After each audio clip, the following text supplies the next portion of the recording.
আপনারা জানেন বাংলা চলচ্চিত্রের অন্যতম জনপ্রিয় নায়ক অকালপ্রয়াত সালমান শাহ 1996 সালে 6 সেপ্টেম্বর সে মারা যান।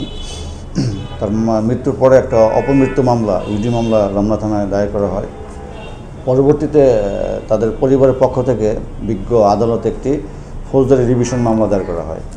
ওই রিভিশন মামলার প্রেক্ষিতে মাননীয় আদালত একটি আদেশ দান করে রমনা থানাকে একটি নিয়মিত হত্যা মামলা নেওয়ার জন্য একটি নির্দেশ প্রদান করে। সেই নির্দেশনা মোতাবেক আমরা একটি হত্যা মামলা নিয়েছি।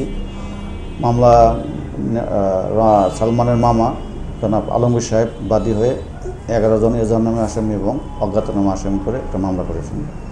বেশ কিছু আসামি দেশের বাইরেও আছে, আবার দেশেও আছে। আমরা দেশে যারা আছে তাদের অবস্থান আমরা শনাক্তের চেষ্টা করতেছি। 29 বছর আগের ঘটনা, তো বাসার অবস্থা আগের মতোই আছে। ওই বাসাটি সালমান যখন ছিল বাসার যে অবস্থা ছিল মানে শেপটা সেই অবস্থা, কোনো পরিবর্তন করা হয়নি। তো মামলা আপনারা জানেন মামলা হলে তো মামলার ঘটনাস্থল পরিদর্শন করা একটা ইম্পর্টেন্ট পার্ট।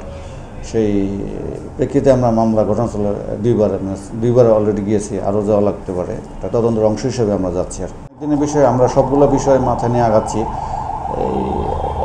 আমরা আসামিদের অবস্থান শনাক্তের চেষ্টা করতেছি। আপনার এই ম্যানুয়াল ইনভেস্টিগেশন মানে টেকনোলজিক্যাল ইনভেস্টিগেশন সবগুলো মিলে আমরা সবগুলো বিষয় মাথায় রেখে আমরা সামনে দিকে আগাচ্ছি।